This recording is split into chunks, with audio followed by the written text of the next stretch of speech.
Hi there, what's going on everybody? This is Alex here, and I just wanted to make a little video. We're over halfway through the year now officially, which is crazy to think about. This year has been a lot so far.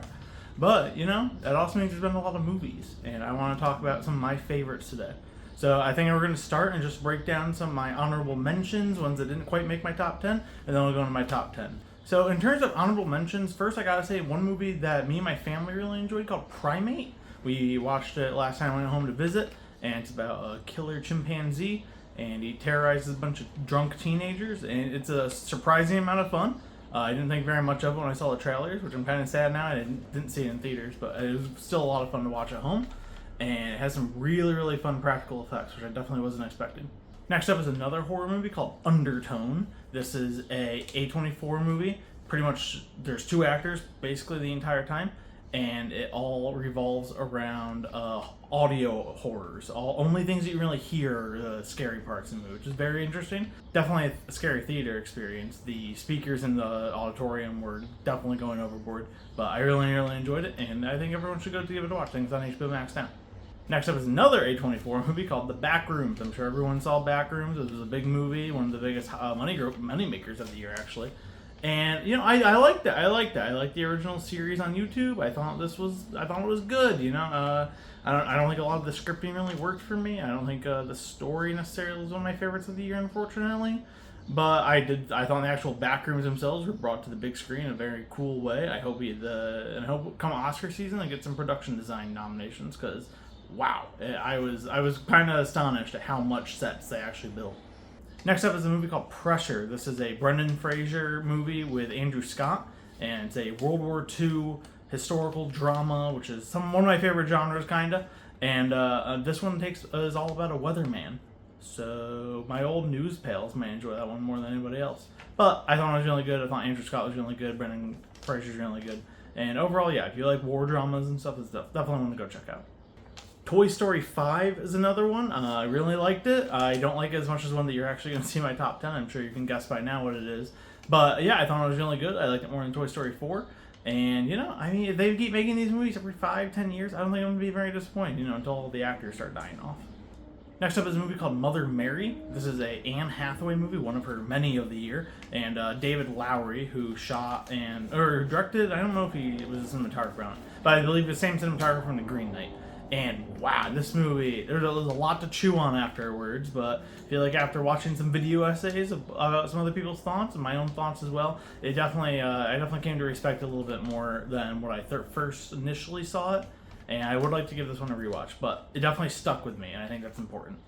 I gotta say, I loved the new Jackass movies. Jackass has been with me for basically my whole childhood, and Jackass Best and Last is definitely the last one. I don't know if it's necessarily the best. It's a lot of old skits and reused stuff. Some stuff also the new cast.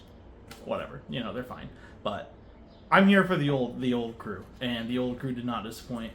And I left. I could have been shed in a tear. It was a good movie, and I had a lot of fun.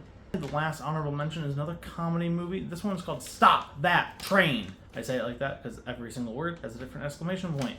It's a airplane-esque comedy. A lot of drag stars in the movie. RuPaul's in the movie. Some crazy cameos. There's one actor. I think he's literally on screen for maybe 30 seconds. It's crazy. But I really enjoyed it. I thought it was a lot of fun, and no one really talked about it. So I definitely think everyone should go out and check it out. With all that being said, let's break into my top 10 movies of the year, starting with number 10, Exit 8. I thought Exit 8 was great. I was shaking a little bit in my seat at some of the scenes, because living here in New York City, I've walked around some of these subway tunnels, and I'm like, you probably could just get lost in some of these bigger ones.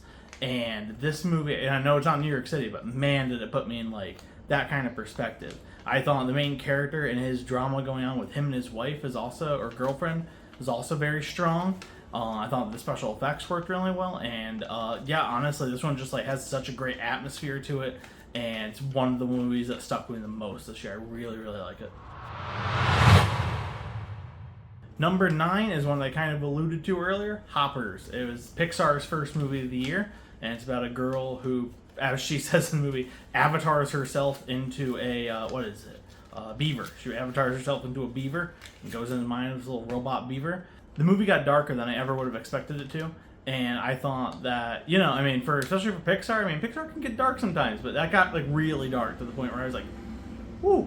I was shocked. I was shocked that they would put some of that stuff into a movie, but shocked in a good way.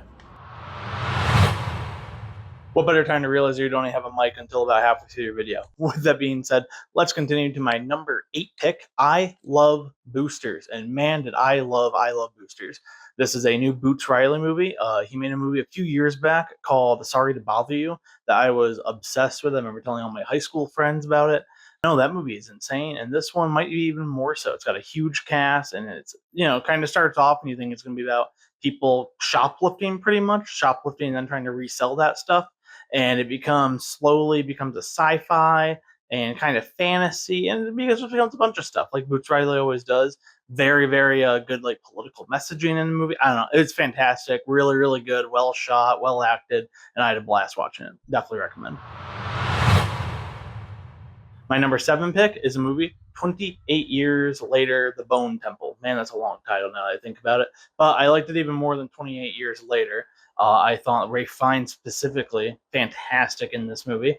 I thought it had a lot more like sophistication to it, almost like the way it was shot, the way it was edited. I thought every aspect of it pretty much was better than the last movie. I'm sorry, but like I did. It's a much better movie. I think the cast came into their characters a bit more. And I mean, I don't know. It's just like a lot. Everything in the movie really worked for me, especially Ralph Fiennes' just unhinged performance. And that final scene, man, I almost wish that it was that was a original song. Because then, if you could get that performed at the Oscars live, that would be beautiful. My number 6 pick is a movie called Send Help. I've seen this one twice now, which is actually pretty rare for me. But this movie is Sam Raimi's new flick, and it is disgusting. It's also very, very, very well acted. I was shocked at how good, specifically Rachel McAdams is in this movie. Very different performance for her, but I think she nails it. She knocks it out of the park, as does her co-star, what's his name, Dylan O'Brien. Might be Dylan O'Brien. If not, I'll fix it here. But he's also very, very good. I thought it was shot well. Very campy in a lot of scenes, which I know a lot of people aren't going to enjoy, but I love Sam Raimi's style, and I thought it worked really, really well. And I will probably be watching Send Help again, probably next time with a big group of friends, because it's just that enjoyable. My number 5 pick is a movie I've already covered, so I'm not going to go too much into it. Leviticus. I really, really like Leviticus. I thought that the performances were great. I thought the story is really, really good. I thought the horror aspects of it worked really well. And I think that movie, it's still stuck with me, which is saying a lot. It's just for the horror genre. A lot of them kind of come and go right over the head. But this one is still with me, and I think that especially the way the movie ends is specifically kind of beautiful, especially for a horror movie nowadays. My number 4 pick is The Drama. This movie came out earlier in the year, and I fucking loved it. This movie has Robert Pattinson and Zendaya as a couple that is about to get married, and while they're playing a little game with some of their friends, a truth comes out specifically about one of the characters. I'm trying to be very, very vague, because I know there's a lot of people who still probably haven't seen it. It's not even streaming yet, I don't think. So, anyway, a truth comes out, and it causes all sorts of chaos over the entire weekend, and I think this movie is a blast to watch. It's funny, but it's also really, really dark. And I feel like we were having conversations for like days afterwards. So, if that's your kind of movie, if that's your kind of thrill, I think you'll really enjoy it. And if not, then you can also catch Robert Pattinson and Zendaya in Dune Part 3 later this year. My next movie is The Furious. This is a new action movie, and it is just nuts butts chaos the entire time. A man's daughter gets kidnapped, and it's not really a spoiler, it's in the trailer. She gets kidnapped like first 10 minutes, and the rest of the movie is him and someone he teams up with going on a rampage through the city, just tearing guys down. It is like every single fight feels like a boss battle in a video game, but not like just one big boss that he has to fight. It's like those bosses when they send hordes and hordes and hordes of enemies at you all at once, and this one dude, half the time with no weapons, is just taking them out, and it's a sight to behold. I know the trailers were saying it was the best action movie since The Raid. Don't know if I can agree with that. Is it the best action movie since The Raid Part 2? Yes, definitely.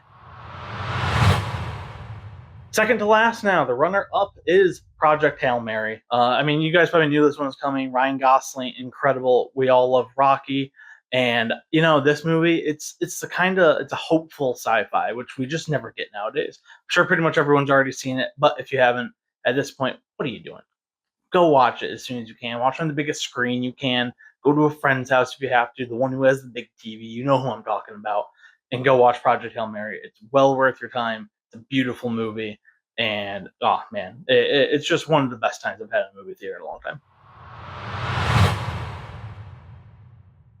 My number one pick. The absolute best movie of 2026. One that, for me at least, is going to be hard to beat for the rest of the year. And there's some big movies coming out. The Odyssey is right around the corner.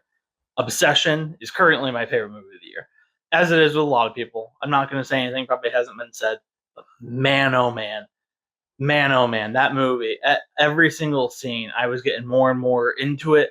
And at the same time, it was pushing me farther and farther away with just how vile the premise of the movie is, but how Curry Barker handles such a gross and despicable premise. It's a masterclass. It's a masterclass in filmmaking for all around. I don't have any other words for that. I know he's young. I know it's like his first big movie, but like, man, he's a guy to watch out for. I cannot wait to see what him and the rest of the team do, especially Indy Navarrete, I think is how you say her name. She deserves an Oscar. I know a lot of people have said that. She really deserves an Oscar. Give her an Oscar. I don't care. Just give her the Indy Oscar. Because I heard after this she wants to go do X-Men movies, so we'll never see her again in anything that isn't MCU related. So for now, to everyone on that team, congratulations. What a movie. And you win my halfway through the year award. It's a coveted award that I give now. So congratulations. With that being said, those are my favorite movies of the year so far. Is there any movies that I missed? Any movies that you think that I should see that I haven't yet? Please leave a comment down below. Let me know. And as always, thanks for watching. And I hope you guys will, subscribe, hit the like button, do all the things that you got to do on YouTube to make channels grow. Thank you. Have a great day.